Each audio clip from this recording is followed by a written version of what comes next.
So just to FYI to all of you that we are recording this, and I'm also going to be starting with the podcast as well. So um, We should take a snapshot, like a yeah, screenshot. that's right. Before everybody's Yeah, on. that's a great idea. Yeah, if you share it with us, I'd love to post it also, post interview. Okay, let me figure this out. I believe it's this button. There we go. There are screenshots. I had it somewhere. If you I guys was scratching my nose though, I don't know. I'm taking some screenshots and I'll share with all later. okay, So you I know have, what? That was let's retake because I was like this, and then I was like this, and yeah, then it was let's perfect. do So that. it's Pam and Stella. So let's try this one more time. Okay, so just hold still and smile. Okay, and then we got this. Yeah, it's woman and their pictures, right? Yeah. So okay, so that's perfect. And Yeah. nice to meet you, Swagata and Stella. Hi, nice to meet you. Hi. Yeah, nice to meet you too, Pamela. And where are you in? Are you in which city are you in? I'm just north of Vancouver in Okay. Squamish, on the way to Whistler. Mm-hmm. Okay. Okay. That's why I'm wearing a cozy sweater. Right. Yeah. Well, you have a cozy sweater too, or a scarf, or something like that. Scarf. Nice. Yeah. Yeah, looks very nice and warm. It is, yeah. Nice and cozy. What's the temperature over there, Swagata? It's around 20. 20 It's yeah, in I'm in India, so it's never too cold. But yeah. That's very lovely. So okay, thanks for sharing and thanks for taking the time tonight. I really appreciate it, and I just want to say hi everybody. Thank you for joining me tonight for live talks with Traei in conversations with women in COVID times. We are here speaking online for the first time to share about what we're experiencing as women in this pandemic time, in different locations and different walks of life, as well as sharing with everyone here how we are navigating through this time, this pandemic time. So for the purpose, it is to uplift, empower, and inspire other women, other men as well. You know, it's not just gender specific, but here we are joined together by, Swagata Sen and Stella. How do I say your last name? Panagiotidis. It's Panagiotidis. Panagiotidis. Thank you very much. And Pamela Lincez. Lincez. Yeah. Lincez. Okay, I was close, but thank you, and yeah. And before I begin, I want to start by first acknowledging that the land on which I live in and work in is the traditional and unceded territory of the Kwikwetlem Nation and lies within the shared traditional territories of the Tle, Watu, Katzie, Musqueam, Squamish, Kakit, and Stolo First Nations. And yeah, so thank you. I think I want to start off with, finding out where you are located. So how about we start with Swagara? Do you want to tell me where you are and what's the COVID situation at your site? Yeah, thank you so much, Traei. Thank you for organizing this. This is a beautiful initiative that, we got this chance to speak about the COVID situation and also our individual situation. So I really want to thank and congratulate you for putting this together.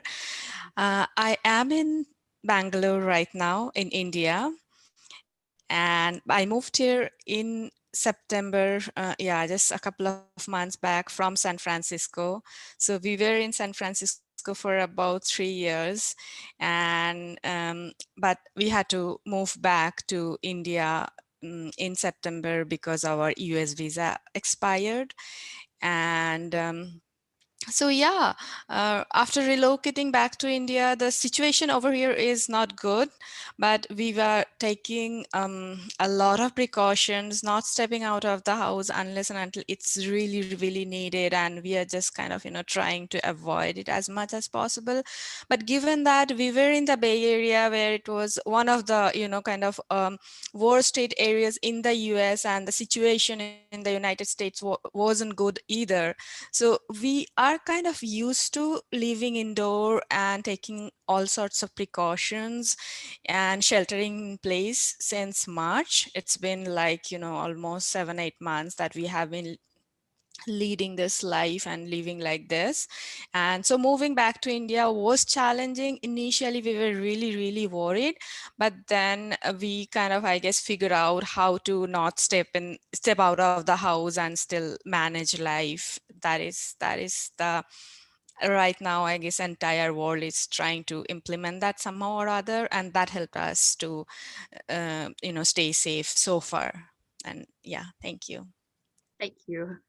Thank you for sharing that, experience, because I think, women, or people from different parts of the world have no idea what exactly is happening locally at the ground level, all we can really learn from is really what's, the news has been telling us and what people are kind of willing to share. So thank you very much for sharing that. And I'm gonna move on to Stella, just because she's underneath me on the screen right now. So Stella, me where you're located, where you are, what's your COVID situation? I know you're in Canada. Well, firstly, I want to thank you, Traei, for the invitation to be a part of this panel. And I want to thank Swagata and Pamela for joining me. I'm actually have been really excited. Um, and so for myself, I'm actually located in Surrey, British Columbia. So it's part of the greater Vancouver area.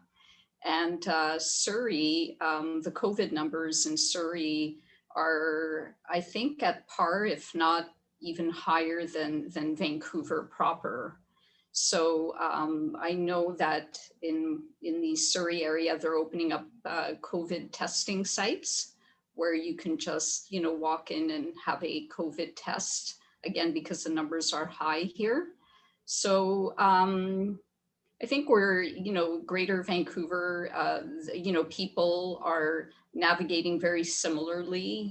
Everyone, we're mandated, we're wearing masks, we're staying inside as much as possible, getting outside when the weather's nice, keeping, socializing outside of the household, immediate household to a minimum. And I think actually right now it's not permitted. So no big gatherings. You're seeing a lot of that all over the world. And I think, everyone's just trying their best to navigate. Definitely our lives, our work, our, our relationships with people, everything, we've experienced a shift in how we normally do things. But I really believe that, with every challenge, there is always an opportunity to explore and to grow and to learn something, from any type of adversity in our lives. So I think this is definitely offering an opportunity to examine things differently in our lives. Yeah. I agree with you. And I kind of just want to go back a little bit. So Stella is in Surrey and I'm in Vancouver. We do also have the COVID testing sites who as well. So I think they've established, for example, at the university parking grounds, there's one at Vancouver Community College, for example, and they have these tents set up, right? So I think the vehicles just kind of drive in. You do a check-in with the RCMP or VPD officers, which police, local police, and then they kind of gear you towards which one of the awning thing, lineups to go into, and then you go in, and then I think you check in with like they take down your information.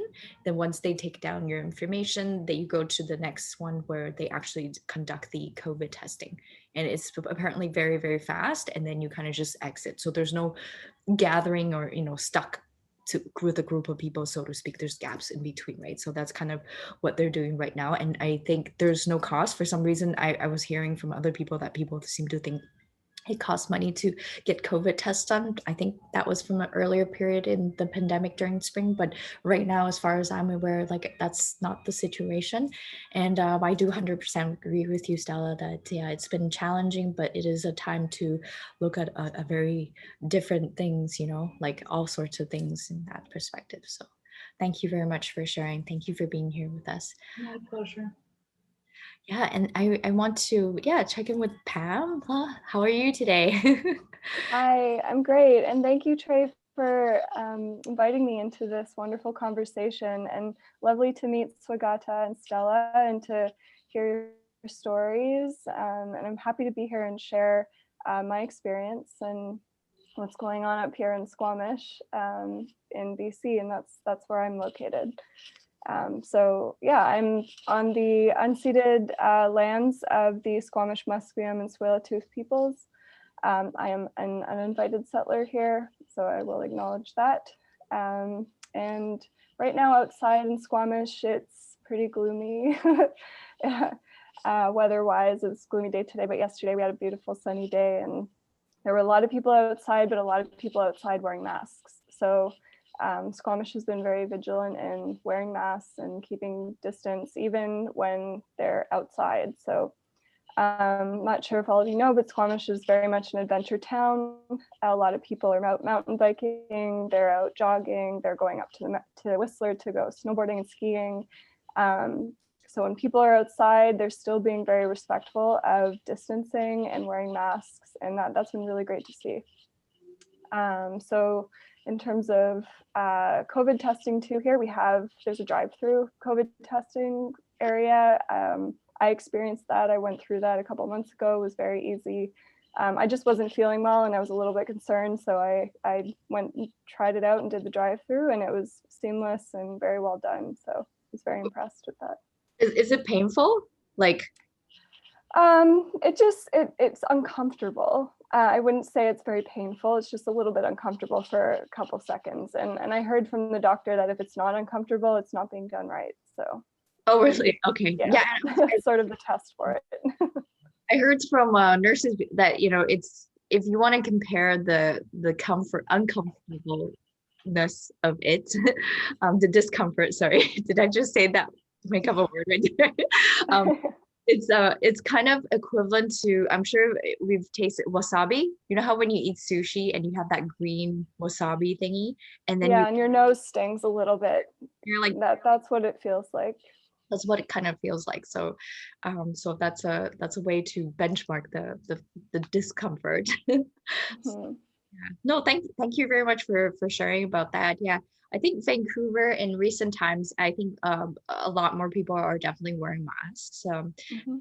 Going to the stores, I do see most of them are wearing it like in the grocery stores and whatnot kind of thing. But sometimes, you know, people have to breathe, so they take it off kind of thing. But I guess they try their best to you know, adjust to the situation kind of thing. So I always tell people it's a short term, what do you got? Short term pain for a long term gain. Mhm.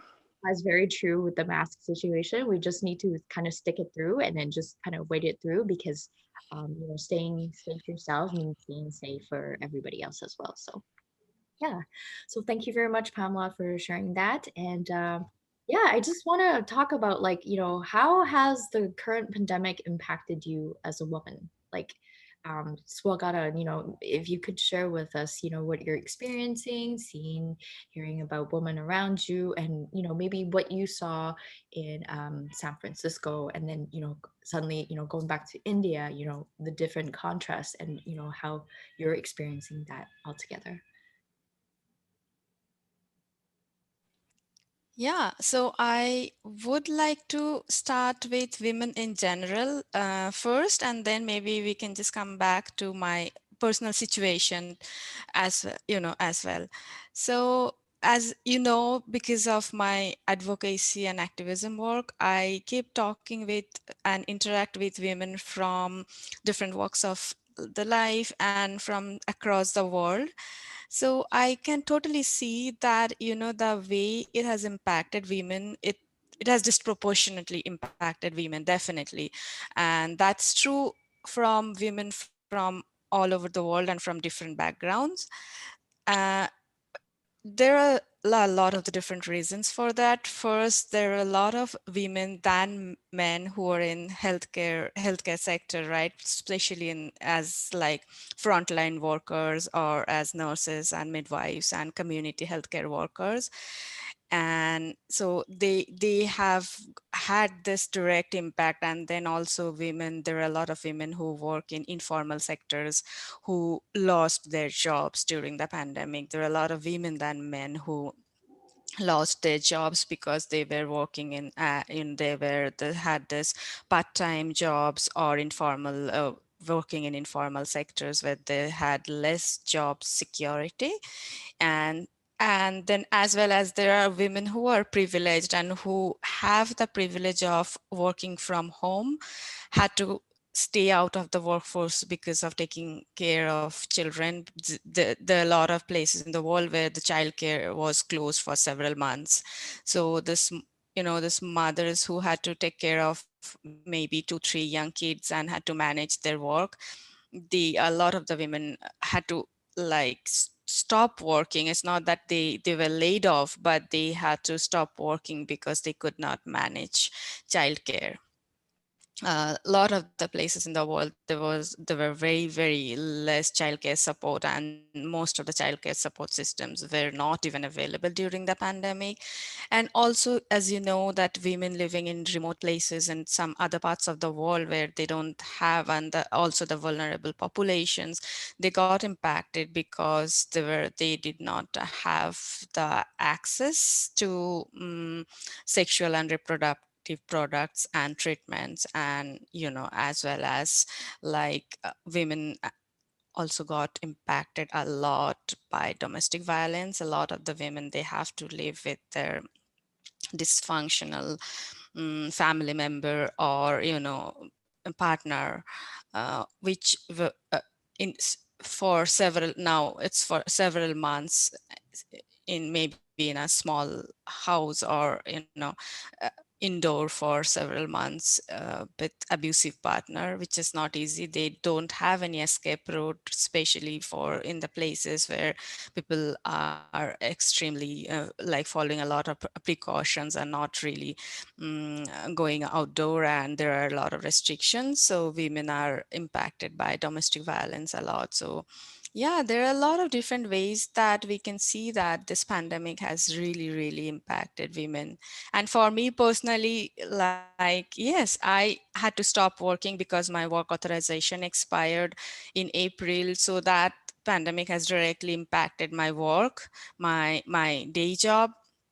But yeah, and also then we have our uh, visa and work authorization requests, renewal requests were denied during this time, and we had to relocate back to a country where, though I'm originally from India, but coming back here after 3 years during the pandemic, and then kind of trying to figure out life from the scratch, and wasn't easy. And yeah, I'm facing a lot of difficulties in my personal life, and but then looking at women around me and kind of the stories which I get to hear from all over the world, I feel I'm still privileged that I have a safe home.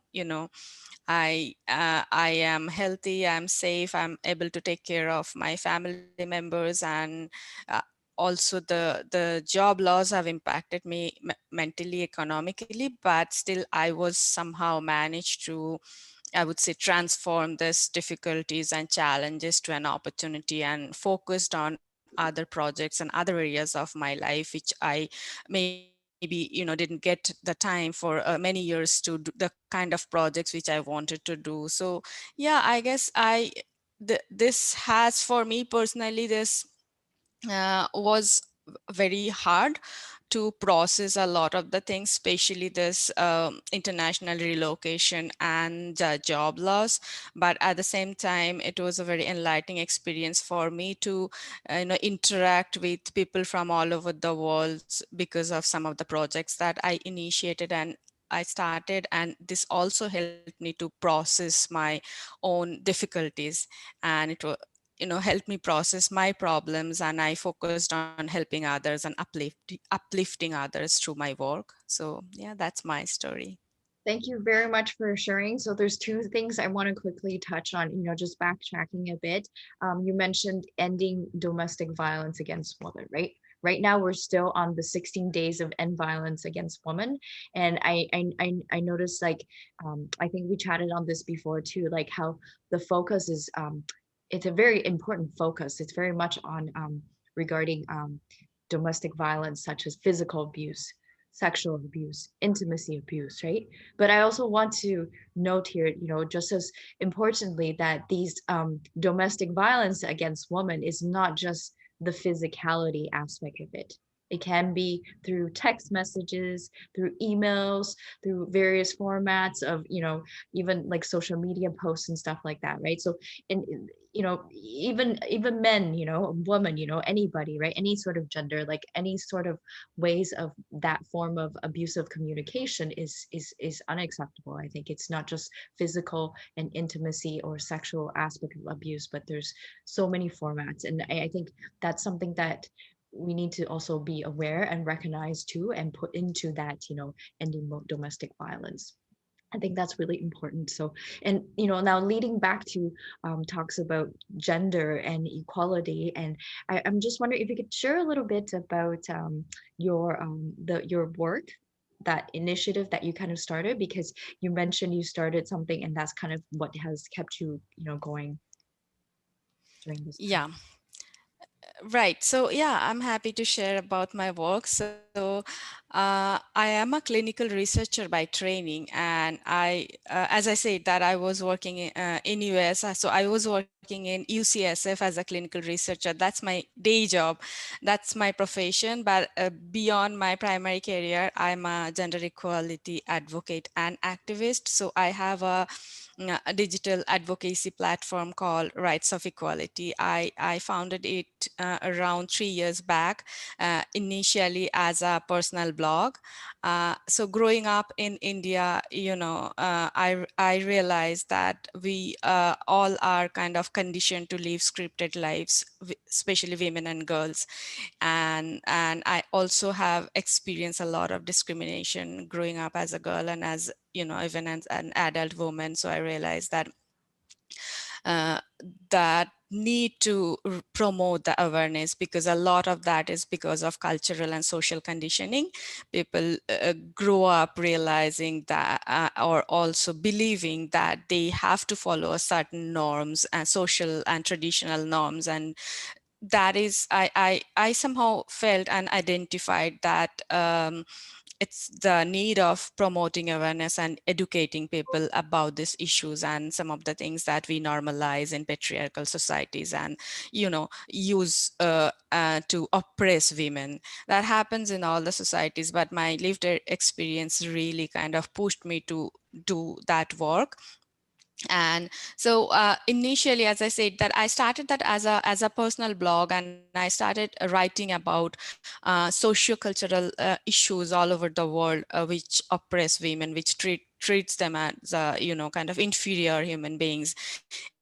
And then gradually I started receiving a lot of responses from both women and men all over the world. And also another part of my work, beyond just creating awareness and engaging people, I really wanted to promote this idea that feminism is not a movement against men. It is a movement against the system which treats women as inferior, or which kind of oppress them, or systematically oppress them. So I wanted to include men in our movement, and engage them in the conversation as well. And so from a personal blog, over a period of 2 years, Rights of Equality has grown into a digital platform with supporters, collaborators, and partners from all over the world. So I'm really proud of that. And after this pandemic started and I had to stop working, I that was the time. Initially I was definitely frustrated. I was feeling demotivated and demoralized because yeah, losing a job is hard for anyone under any circumstances, but losing a job for a reason which is completely beyond your control, that made me angry. That made me, I guess, frustrated in the beginning because I started feeling powerless and helpless. I felt that this I have very little or less power over my on my situation or in my own life. So and then gradually I realized that I possibly can't feel like a victim and feel helpless and powerless and still stay motivated and positive. Then I really had to reflect on myself and kind of sat down and just did a lot of introspection and soul searching to figure out what are those things that I always wanted to do and to help uplift others, but never got a chance because I was super busy with a lot of other things. And then, yeah, then figured out then that a few things which I wanted to initiate, and I completely focused on those projects. One was I started an interview series where I interview inspiring leaders from all over the world, from different corners of the world, to who are working to promote gender equality and women empowerment, both men and women. And so that project has a multiple objectives. First is that through this work I kind of try to feature their story and inspire other young women and men to follow their footsteps, because most of these young people are doing, these leaders are doing groundbreaking work and are fighting against a lot of odds. So I hope that their stories would inspire our readers and to take initiatives to help other people. And then this project personally helped me a lot, because through this project, through this process of interviewing and interacting with these inspiring people, uh, that helped me a lot to process my own pain and own difficulties. And it was also a very enlightening personal experience for me, because every week I almost speak with a couple of leaders who are doing some groundbreaking work, for example maybe in Kenya or in some rural part of India. So and after talking to them and the kind of work that they are doing, in spite of facing so much problems, I realize how privileged I am, and also what are the scopes and opportunities I have. So that is one project. And then also I am the director of a program called Young Professionals for Sustainable Development Goal Seminar Series. This program is jointly offered by University of San Francisco and United Nations Association San Francisco chapter. So in July we were just planning to start a new cohort, and that was a very difficult time for me personally, because I just lost my job. And we decided to offer this program internationally to all over the world. And we decide we you know the and decided to enroll people, young professionals from different countries. And so being associated with that project and talking and interacting with, yeah, because I was responsible for the enrollment, and I had to select 25 candidates from a pool of hundreds of applications from all over the world. So talking to them, interviewing them, processing their applications, and this kind of gave me a sense of purpose, helped me, it stayed me helped me staying grounded and motivated. And that was a project we very successfully completed. Yesterday was our graduation ceremony.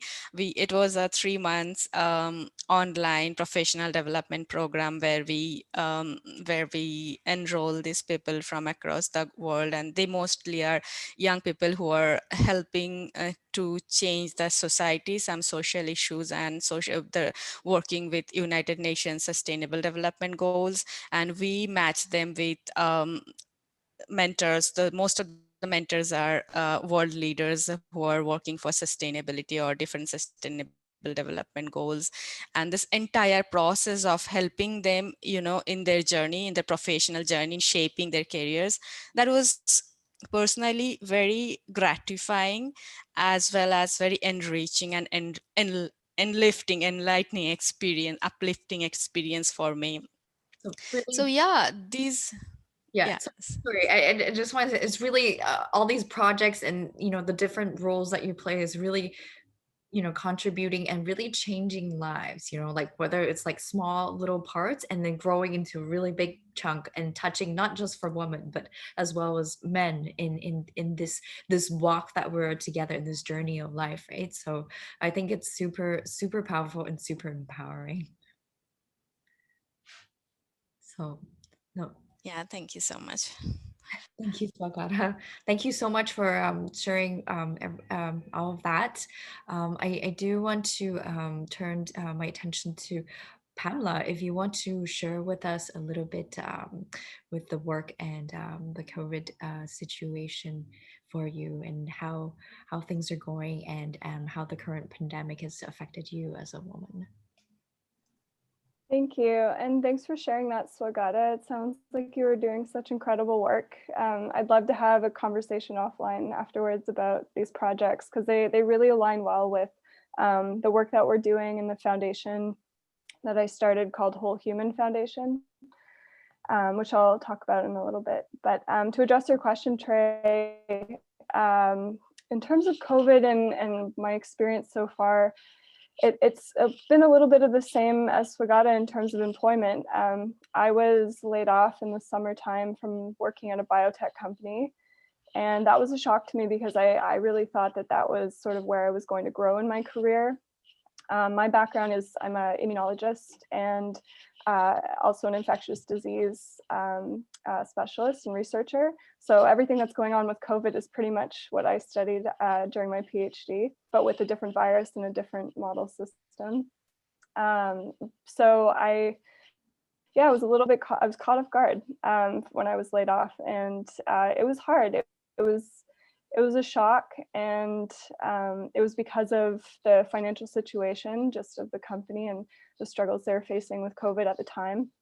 And yeah, it definitely was a moment of self-reflection, the same as sort of Swagata was addressing. And what sort of how I approached it was connecting with other women, actually. And I have to thank my sort of partner in crime with Whole Human Foundation, Dali Patera. She joined on as a board member in the summer, and she said, "Hey, I've got you." And I'm part of this network called SheEO, which is a network of women CEOs.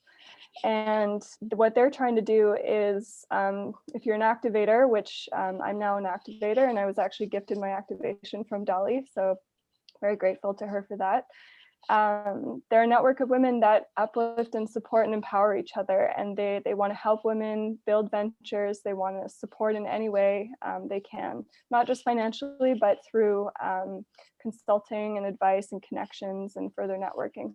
So that really helped me, was joining a lot of their calls and hearing from other women and their stories and feeling that support. Other things I've been doing have been reading a lot of different books, sort of trying to stay up to date in the field, and doing, like Swagata said, soul searching. So really figuring out from all the skills that I've accrued over the years and the experience I've had, using all of that, how can I apply that now in the world to make a big impact? And that's something that's very important to me, is contributing to the world in a positive way. And I guess what stemmed from that 2 years ago, was the creation of Whole Human Foundation and the Whole Human Summit, which is a conference series that we've run for 2 years now. This year we had to flip and pivot it to a virtual platform where we turned a 2-day in-person event into a 10-week virtual speakers series. And we invited health leaders across all fields within health, as well as the public, to have conversations together about important issues in health. And from some feedback from participants and speakers, what we've created with Whole Human Foundation and these Whole Human Summit series are really wonderful safe spaces for people to share, to be vulnerable, to talk about their experiences in health.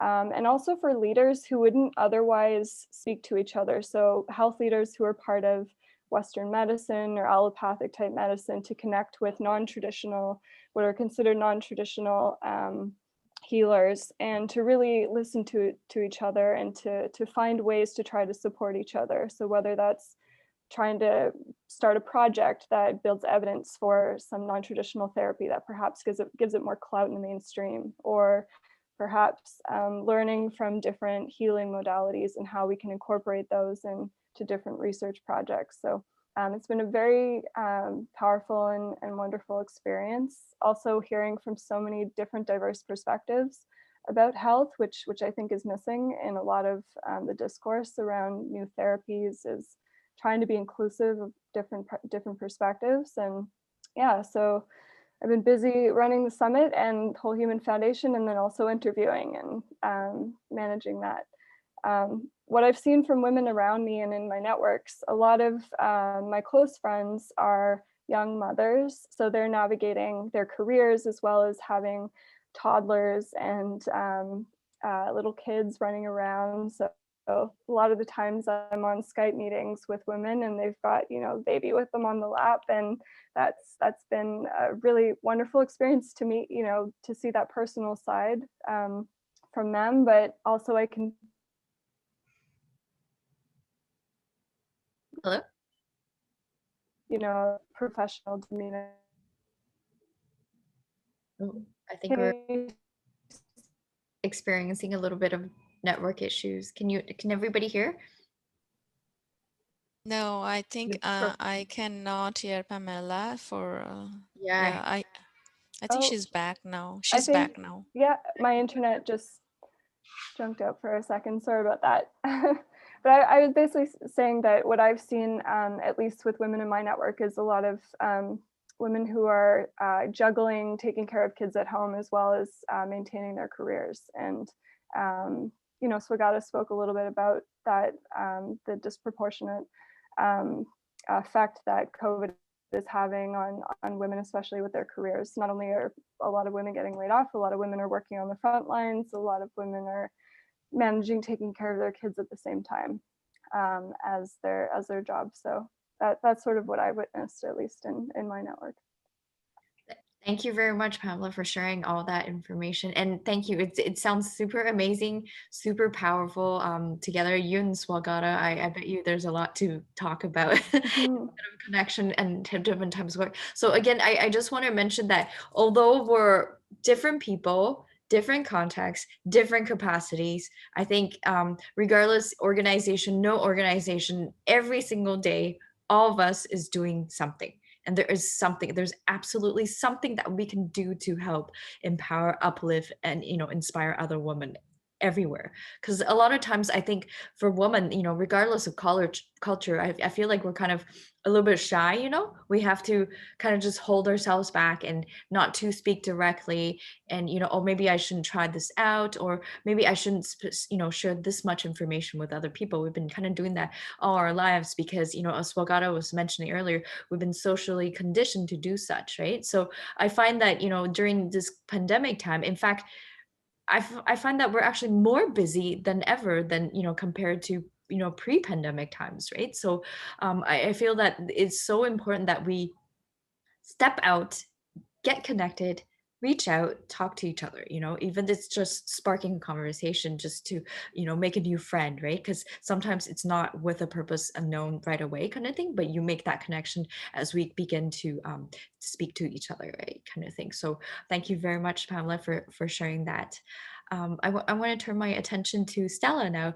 Could you tell us, how the current pandemic has impacted you as a woman, and also in regards to work in COVID?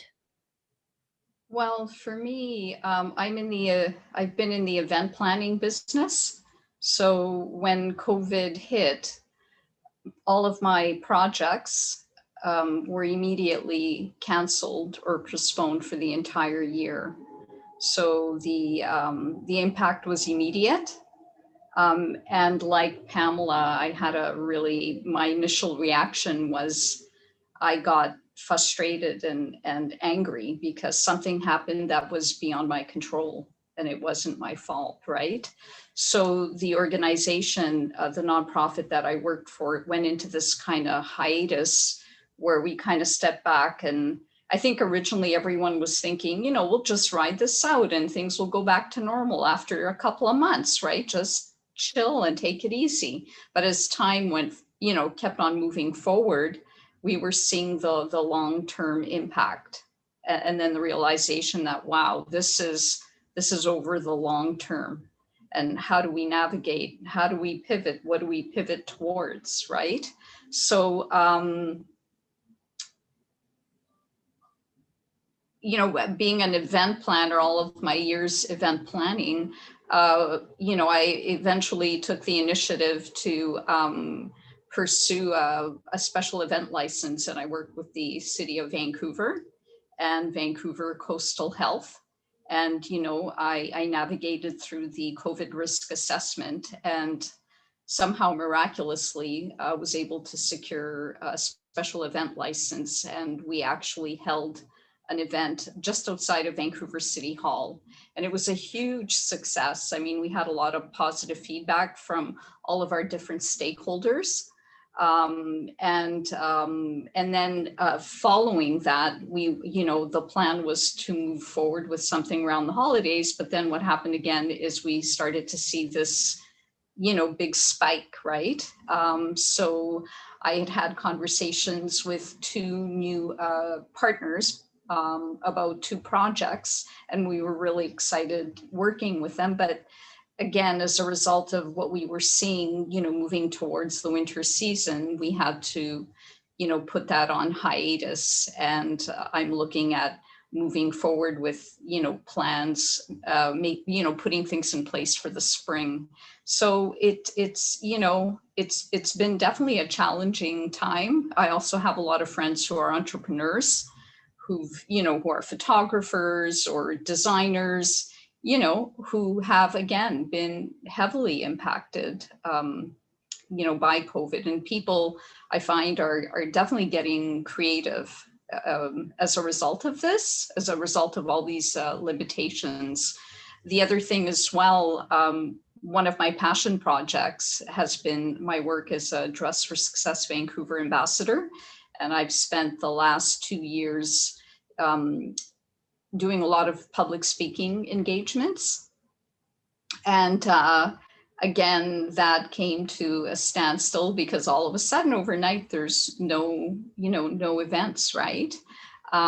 So for me personally, my reaction to all of this was that because I've always been an extrovert, and I just went inward. I thought, I've always wanted to live the life of a monk. I'm going to experience and live my best monk life now, And so I adopted a daily meditation practice, and I was practicing twice a day in the morning and at night. And I'd been wanting to meditate for years, but I just never had the time. I never made the time.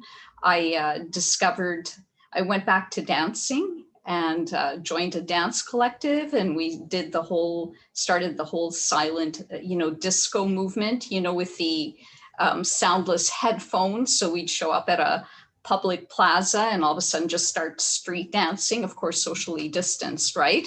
So I don't know, it kind of created these really cool opportunities because all of a sudden I had time. You know, I was forced to look at things differently, look at my life differently, look at myself differently.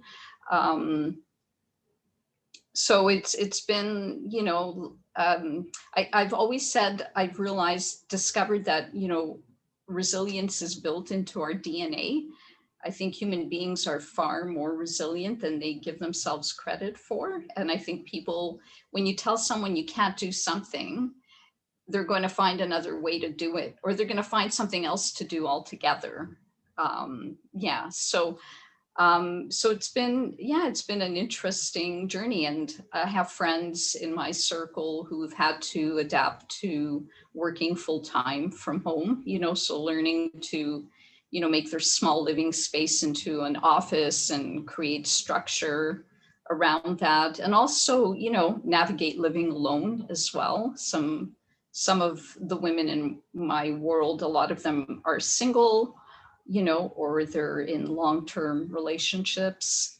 But it's definitely been a time of reinvention. I think, you know, we've been forced to reinvent ourselves and to look at new options. Thank you. Thank you very much, Stella, for sharing that. That sounds like a very, very empowering and very powerful and interesting journey as well. And I think, you know, all the challenges, and this is not to cheapen everybody's experience, but I feel like, you know, like if you're alone during this pandemic time, you're suffering something. There are challenges. If you're living in a house full of family members, partners, husband, children, you're also having some challenges there, right? Navigating through the use of space together 24/7, right? And then there's you know, the women that have are that, you know, experiencing different type of violence at home. Now they're facing the abuser 24/7. There's so many different contexts of situations that you have to learn to kind of navigate through it, you know.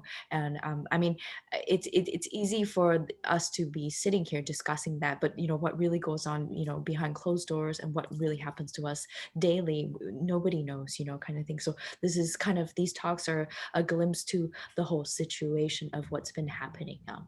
I do want to kind of backtrack a bit.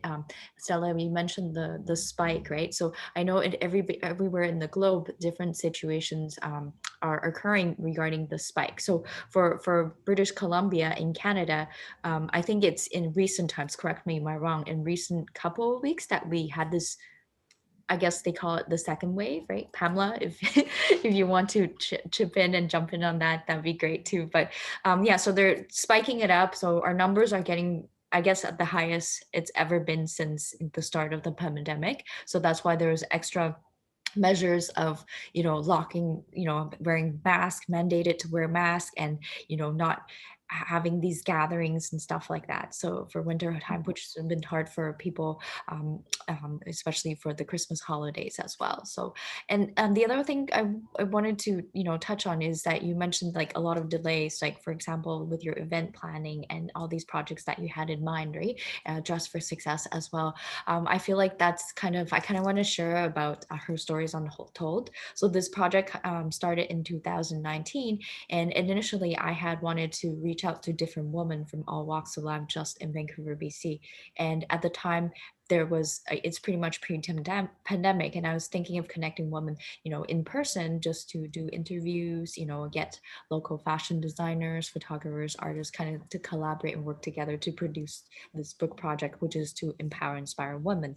But unfortunately, suddenly the pandemic happened, and I couldn't do all of that. And it's not the worst of the circumstances, but you know, I built friendships online over Zoom with other women. I connected. I found ways to do online, you know, in terms of the interview questions, and then actually becoming braver to ask questions that maybe I couldn't do so when I was connecting in person, right? Kind of thing. So because the worst outcome is you know, somebody not replying to a message or not getting back to you by email or some sort, right? So, and I also struggle with you know, insecurities about the whole situation, you know, questioning um, like you almost can I say that it's almost an existential crisis. You're wondering about who you are because all your identity was built on before, where everything. And I certainly think you can apply this to relationship with there's this BBC show right now, like how the COVID-19 has ruined my relationship or my marriage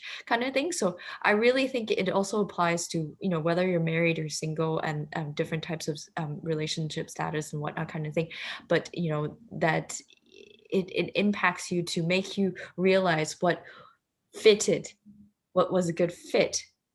And I don't mean necessarily with a person or not, but even with yourself, like you think that was it, that was perfect, may not be really that perfect, or is the only model to live life from kind of thing. Because like Stella said, we're kind of just building and changing things up, right? To what was that you said, Stella? You said sorry.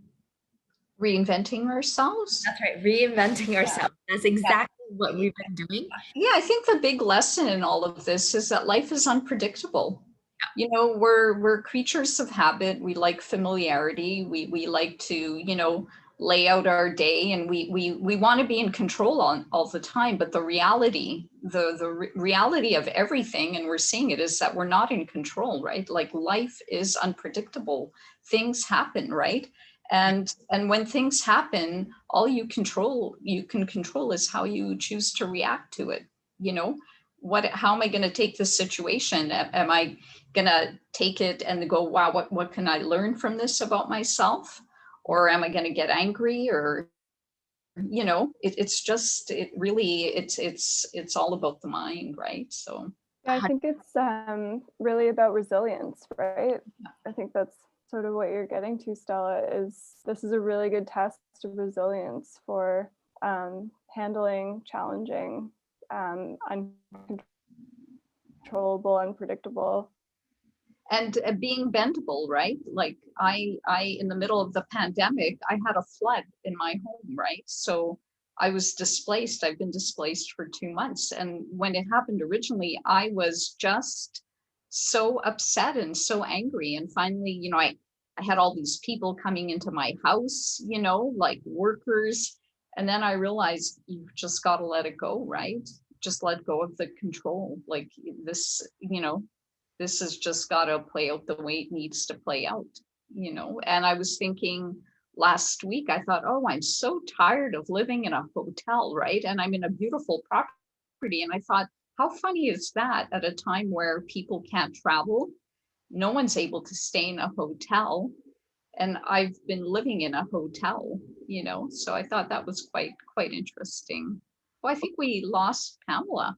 Yeah, we did. I have a feeling she did say that she has to leave around 9, but I feel like she's gonna rejoin us probably. Okay. So I'm just gonna be mindful of admitting her into our Zoom meeting room. Yeah, there we go. There we go. I was right. Welcome back, Pam. Yeah. Sorry about that. My internet's not doing so well today. Can you hear me okay now? Yeah. Okay. Perfect. Yeah. So I think Stella was just talking about how she learned to almost kind of accept, right? Yeah, let go of the control. Just, Circumstance. Go with it, right? And don't fight things. Yeah. Yeah, I want to mention that, I totally agree with you 100% in there. And the resiliency and the acceptance, it really does take time.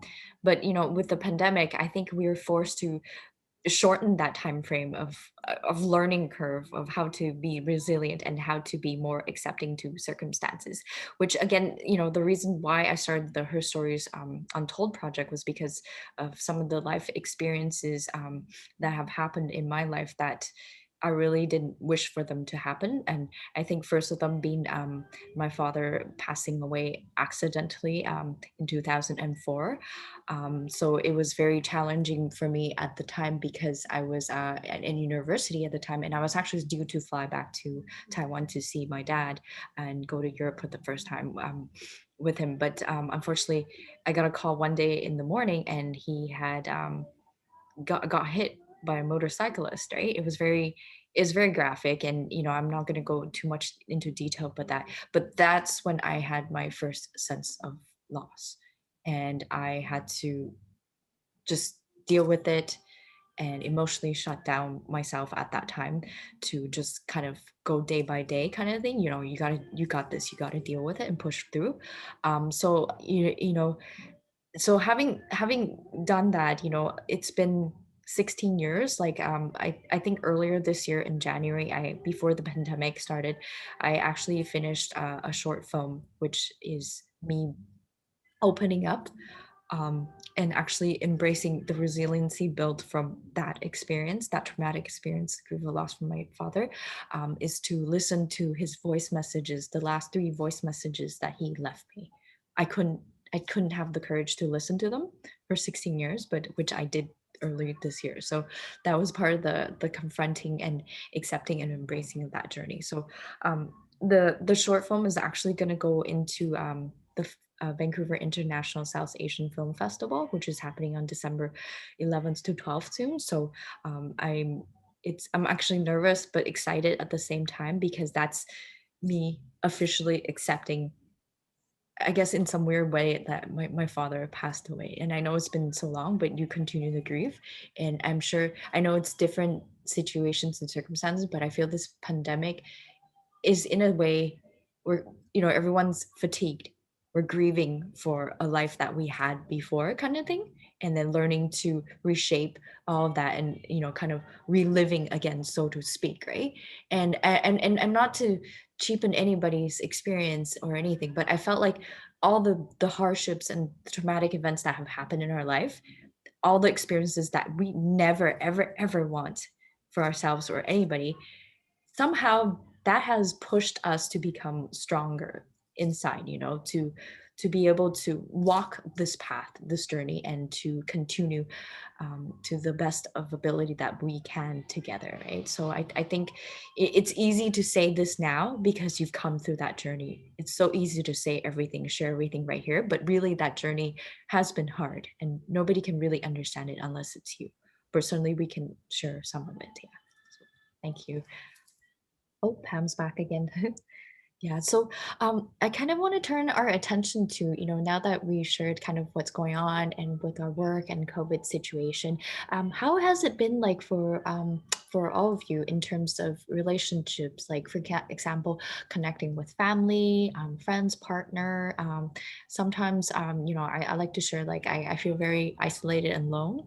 It's different, in the past where you could probably just get up and go see family, or or go see your friends or invite friends over kind of thing. But now it's like, oh no, I gotta stay afraid just in case, right? That type of thing. So how has it been for all of you? Anyone wants to start? I can I can jump start. in. Oh, I'll be quick, Swagata.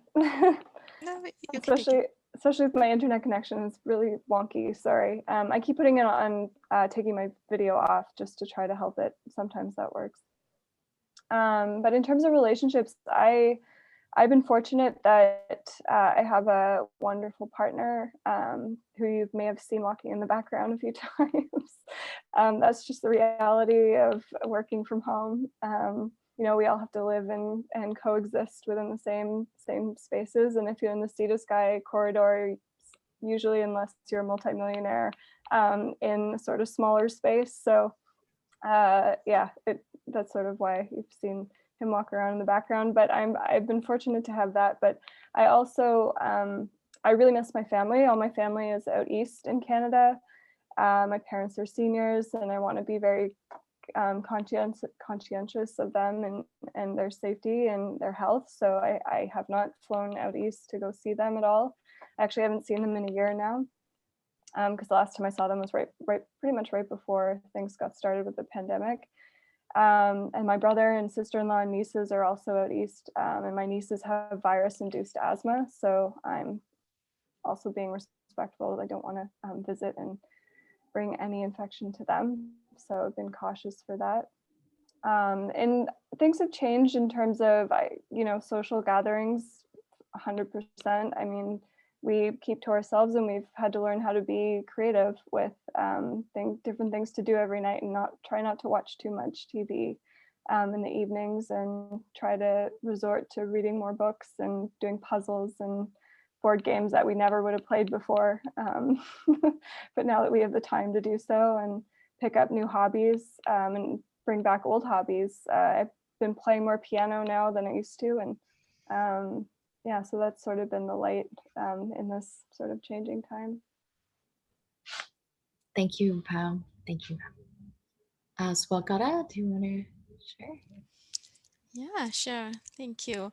So, yeah, even I'm fortunate enough because I live with my family, right? So my children and my husband, so four of us are kind of staying together and sheltering in place since March, because in California, the schools were shut down in March 2020, and my husband started working from home.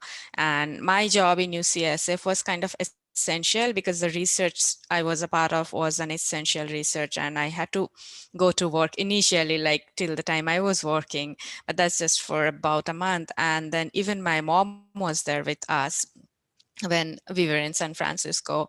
So that way I was fortunate having my children, my husband and mom, living in the same house, though it was a bit unsafe in terms of my mom, health of my mom, because I had to go out to work, and I was working in a hospital with patients. But still, I would say I was quite fortunate, and it's still now, like, we are at home. And being a working mom, when I started working, my kids were very young, and I have been working for all these years without any break. And a significant part of my career was in corporate sector, where I had a very demanding, like, work schedule. Even I had to come after coming back home, I had to work. So when they were young, I guess I kind of really missed having, getting more time to get to spend more time with them.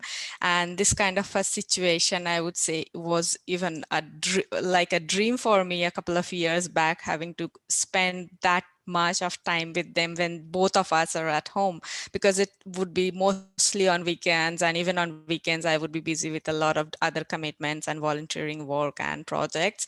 So I guess in the last few years I hardly got any chance to spend that much time with my family, and especially with my children.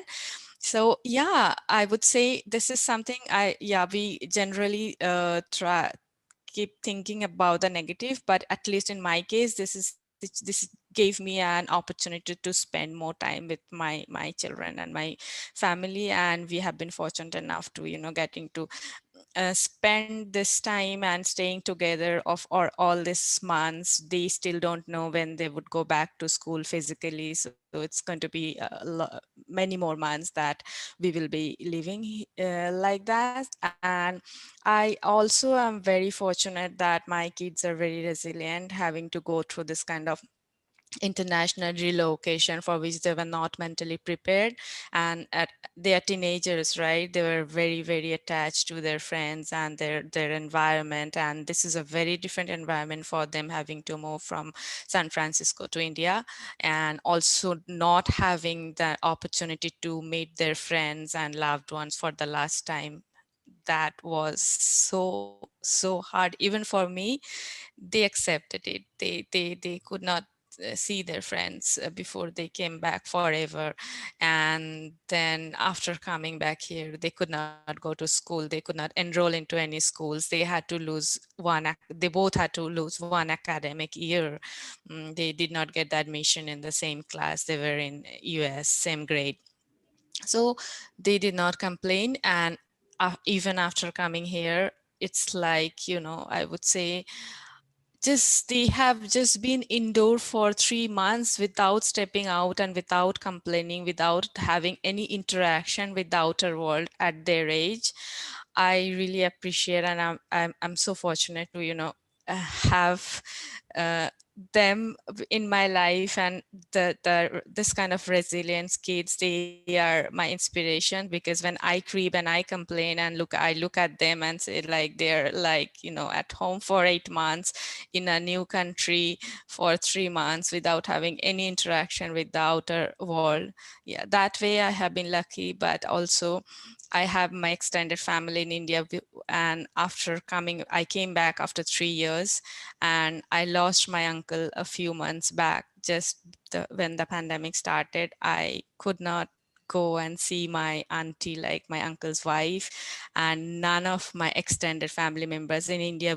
We are very close with your extended family as well, like uncles, aunties, and cousins. But I don't know when I would be really able to see them physically. That's hard, but it's for everyone's safety, and I don't mind at this point in time. I guess safety, our individual safety and our collective safety, should be our only priority. So I don't really it's sometimes it's very hard because many of my family, like elderly family members, are elderly, and I sometimes fear that I don't know whether I'll ever get the chance to see them. That makes me very sad. But yeah, I guess in the relationship, not only for me personally, like community wise, we learned a lot to adapt ourselves in terms how and change the way we handle our personal and social relationships. We all did that, but at the same time there are those kind of lost and missed opportunities of having to see your loved ones, or maybe parents or family members, not getting the chance to see them for the last time, or not being there with them when they needed you the most, or they were maybe they were very critical, not able to see them in the nursing home or in the hospital, or not having the opportunity to see your parents when they're sick. Those are the very difficult situations, and I have, like, I feel so bad, and I have my entire heart goes out to people who had to go through this. I have a lot of family members, like I lost a cousin. No one could just that was the around the time when it was entire India was locked down, so they did not have any family member by their side when this happened. And yeah, these are the kind of situations I feel that should no one should ever go through. But overall, I have personally been quite fortunate, I would say.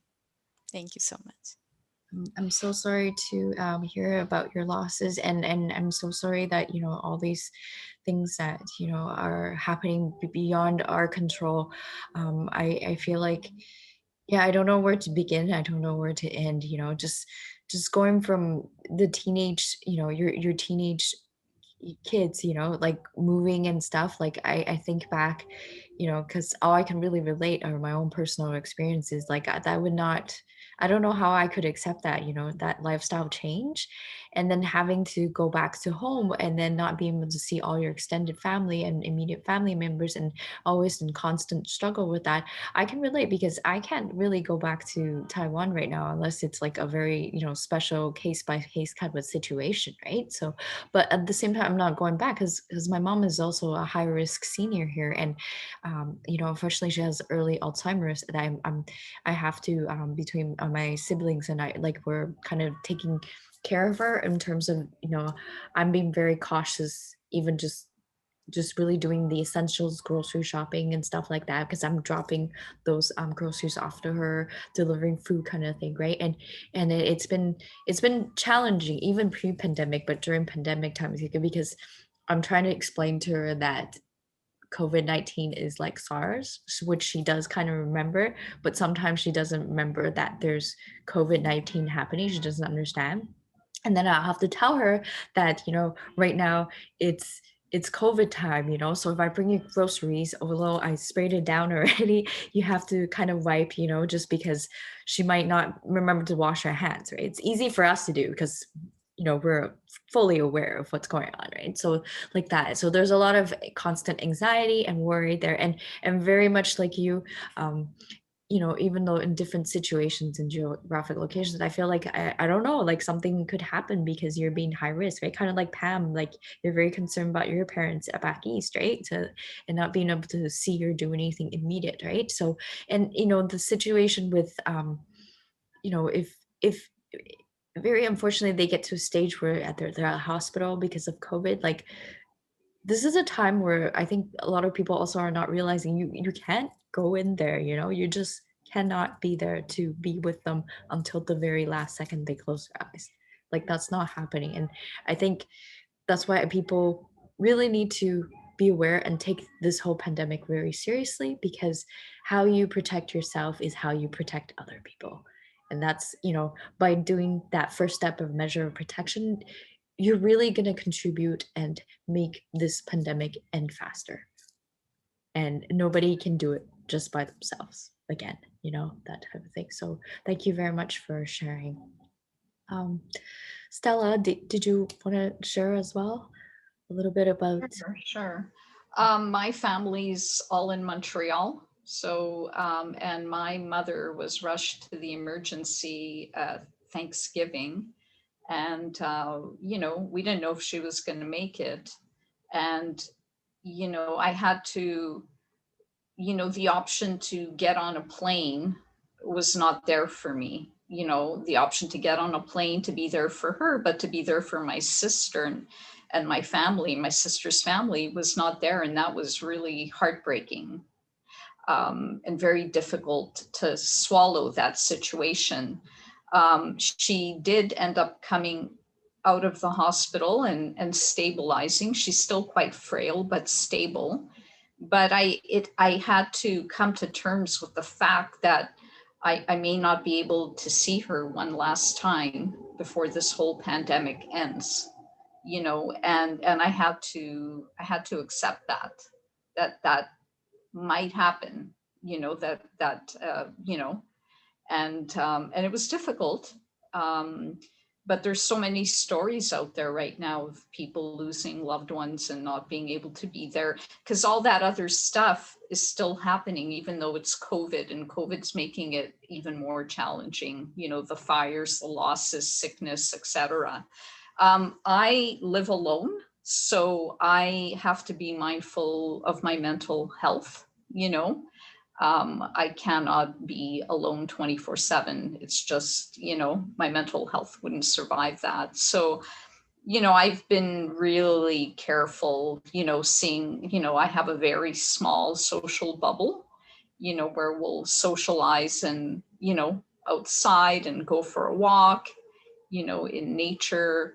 But, having that contact is really critical for me because there's no way I could make it, just by myself. There's no way. We're social creatures, and I unfortunately don't have the husband, and I don't have the kids. In my personal circumstance, I'm totally solo. So yeah, but again, it's navigating through it in a very responsible way. Just being really careful. Yeah. Yeah.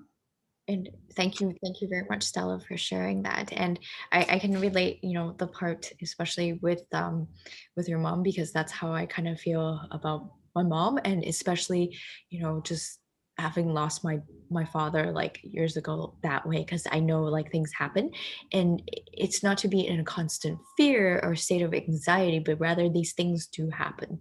So you kind of have to like really like be aware and treasure every day. Like it's easier said, but and I, I get carried away too sometimes, but I'm just saying like it's so important. Like yeah, and then having that. And I think, in terms of, yeah, I've been doing the same, like just taking walks, being by yourself, that's way too much, right? Like I'm not going to be talking to myself or, have conversations that way. And, just, yeah, you're just doing. And one thing I find, is trying to keep busy, just stay as busy as possible. I don't know, like doing everything, cleaning out stuff, looking at things, reviewing things, creating new projects, doing these talks with amazing women like all of you right here, and making new friends this way too as well, and just trying to make a difference, positive impact in the world and in this pandemic time, as well as I've been actually also playing some piano. So I know Pamela had mentioned that earlier. Like I used to play piano and I stopped because it triggers some painful memories, so I couldn't play anymore. But yeah, so in this pandemic time, I have found to do that because it's okay. You can play piano at 2:30 a.m. No one's gonna say anything. At least I don't care. So that's kind of how it is. You learn to let go. Yeah, in some aspects of it. Yeah. So thank you. Um, I think just we're nearing the end of our discussions here, so I kind of just want to ask everybody if you want to share, perhaps some advice to other women, to other people that are coping with COVID-19 situation. Like kind of like tips in getting through isolation, how to uplift yourself during challenging times, what's been working, and how you're navigating, and how others can find some positivity during this time. There's a whole bunch of stuff I just threw out there. Yeah. So yeah, we don't. Does anyone want to share? I can start. Okay. Thank you. Yeah. So, as you said, I think this is a very unique and stressful situation for everyone, but more so for women for several reasons that we have been discussing. And women should really learn how to prioritize their mental and physical health, which we very often ignore because many women are so busy taking care of everyone around them, right? And they don't remember to take care of themselves. And sometimes we just forget that the mental health piece that is so important. That's always has been important, but it's more important now during the pandemic because every moment we are dealing with uncertainties, stress, and anxiety, not knowing what's going to happen next is a very big trigger for anxiety and stress, right? And having to uh, live in that situation for months is not easy for any human being.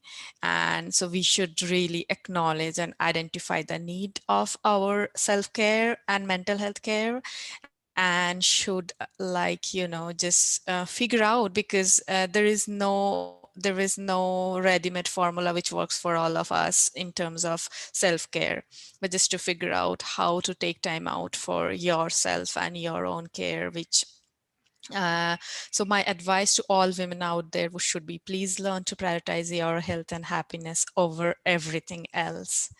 And there are a few things, like, I guess, which is very helpful. And if you remember, one is gratitude, just to, be grateful for whatever we have at this point in time, rather than, focusing on what we don't know or what we don't have or what might go wrong, because we all know and acknowledge now that it's a difficult time for everyone in terms of different like reasons.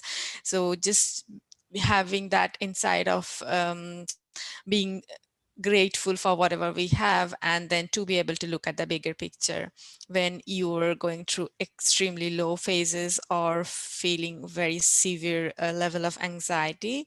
Just try to take your focus out of your own personal situation or crisis, and try to look at the bigger picture, what's happening around you in the community throughout the world, and where do you fit in that, right? When I look at the entire world, how people are suffering, or what people are going through, job losses and losses of their loved ones, or having to maybe uh, even loss of their living circumstances and home. So I feel I always, whenever go through this kind of extreme level of anxiety and stress, I try to look at those bigger picture and identify my own issues in terms of the entire situation, and kind of try to identify that what are my privileges and why I should try to be motivated and focused. Yeah. Thank you so much for sharing that. And I think you hit on something really big here, is that woman, as a woman, I feel like regardless of your culture or where you are in the world, we're always trying to kind of, in some ways, trying to take care of somebody. And it's not just in the arena of taking care of family members, spouses, partners or something like that, even through friends, like our friends, our sisters, cousins, people out on the streets. We always kind of just, without thinking, stop to, our innate, action is to want to help, right? We always want to support. So because of doing that, and this is not to say to stop doing that completely, but it almost seems like we have to stop and also take care of ourselves, because when you start to take care of yourself, you can really take better care of other people as well, right? And that's where you raise strong women to, and you also raise kind men, right? Together, you're making that sort of change, right? So I know you mentioned something about that huge portion about the gratitude piece, right? I was speaking to somebody really inspiring today, another woman, but she did share with me that she does gratitude meditation every day at the same time. So she sets up an alarm for it. And I feel like I also want to incorporate that into my daily practice. I have been meditating for at least 5 years now. I do TM and different meditations and that. And I try to do it twice a day, but if not, at least once a day. But I'm not going to beat myself up for it. And as she said, I thought it was very wise. She says she meditates and reflects on gratitude, but sometimes you're really, really angry, and she reflects that, and that's okay. It's okay. So gratitude isn't always like, oh, I'm grateful for this, I'm grateful for this, which, here's a huge aspect and big portion of it, but it's also recognizing and, accepting and saying, I'm really angry today because this happened. And then you can start to have a reflection of gratitude in that perspective. So yeah, so that's something interesting to do. And the other thing I want to mention here is that I find journaling really helps, just dumping all that noise in your head just onto a piece of paper. You can't abuse people, and you shouldn't, but you can abuse that piece of paper and write whatever the hell you want. So I find that somewhat therapeutic. Yeah, or you can type madly away, whatever format it is. Yeah. So, thank you. Stella, did you want to share some? Sure. My advice is definitely, appreciation, to try and practice appreciation, and maintain a level, like keep exploring curiosity. I think curiosity really keeps us engaged in our lives. So things may play out differently, but what can you do to engage curiosity in your day tomorrow, right? Like, ask yourself that. And then just simplify. Being simple, living simply is great, actually. We're like trying to do normally way too much, right? Busy minds and all these busy agendas. I think, go simple. I think there's something really, to be experienced in there, just simplifying, simplify your life, go out for a walk. We're in COVID, and I'll go for a walk in a park, and I appreciate the blue sky and the birds and, the trees. There's still beauty all around us, right? Like, it's still, life doesn't have to be perfect to be beautiful. Does not have to be perfect to be beautiful. You can still live a beautiful life. There's certainly beauty in messes or something. I've heard that saying. Yeah. Sure. Absolutely. Yeah. Absolutely. And try, use the opportunity to try something you've been thinking that, something you've wanted to do, right? You've been wanting to write a book or start journaling or meditating, or I don't know, anything. Just go for it. Why not, right? Those are definitely very uplifting and very empowering and positive. Pam, did you have anything to share? Because I think you had to go earlier. Yeah, no, I'm happy to share. I echo what Swagata and Stella have provided as advice, and maybe add a couple things that that I've been doing personally just in this time, and that's to really remember that yes, there's people who aren't at home with partners, or who don't have close connections to them around that they can be with. So I actively, and I have a few friends like that in my community, so I actively try to stay connected with them and call them, ask them how they're doing in the week. I think this is a really great time to have those phone calls with people who we don't usually have time to connect with in our busy lives when we're driving places and going to events and all these things. Like, now we have that time. There's really no excuse, I think, to not pick up the phone and call somebody who you've been meaning to connect with. Even just a quick like hello, check in with people, goes a long way. It shows them that someone cares, and someone's thinking about them. So I think that's something that's really important to do in this time. Another thing is that idea of curiosity that Stella brought up, and all the projects we heard that Swagata is involved with, like picking up projects, thinking about things that you never had a chance to work on before. Trying to use those extra little times we have in the mornings, or between Zoom meetings, or between on a lunch break, to go and explore something that we've been curious about before. So I think that's something to keep the brain active, and something to keep us uplifted as well. And another thing is, for me at least, has been really the gratitude piece. Definitely, I think I feel very grateful for what I have, and I think about that and reflect about that every day. And sometimes I journal that down. And I also spend a lot of time thinking about purpose. And I think thinking about what your purpose is and what you'd like to do, what happens when if everything goes back to a semi-normal looking world, how are you going to live in that new world? Are there things that you're going to change, and do more for yourself, when perhaps you've been sharing a lot of your time and energy giving back to others, but maybe this might be a time, I decide I'm going to go on a trip when I can, and do some self-care, or something like that. So it's a nice time of reflection, and I think that those are some nice ways to keep uplifted and positive. That sounds amazing and beautiful. So really exploring also internally and externally what we can do, right, for ourselves and other people. Mhm. Um, I want to thank everybody for your time here today. It's been a very beautiful, amazing journey. I feel uplifted, empowered.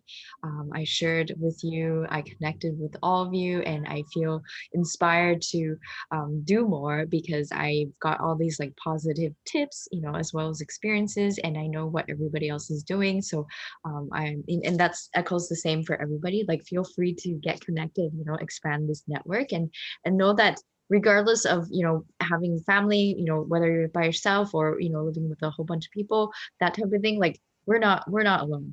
There's no way that we're alone. Okay, as long as I mean, there's like negative perception of social media, but you can use it to your advantage. Here we are, zoomed out. I'm pretty zoomed out these days.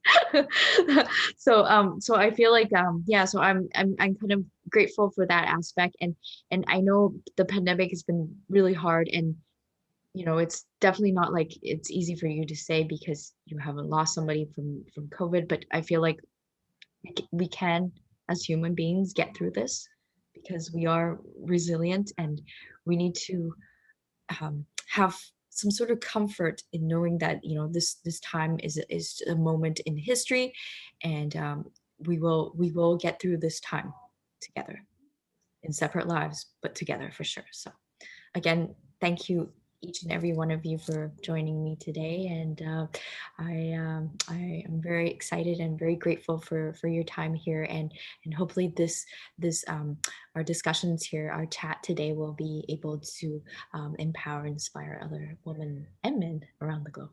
So thank you Thank again. you. Thank you, Thank Thank you everybody. so you. much. Bye Thank you. Bye bye. for now. Thank you. Bye. Thank you. Bye.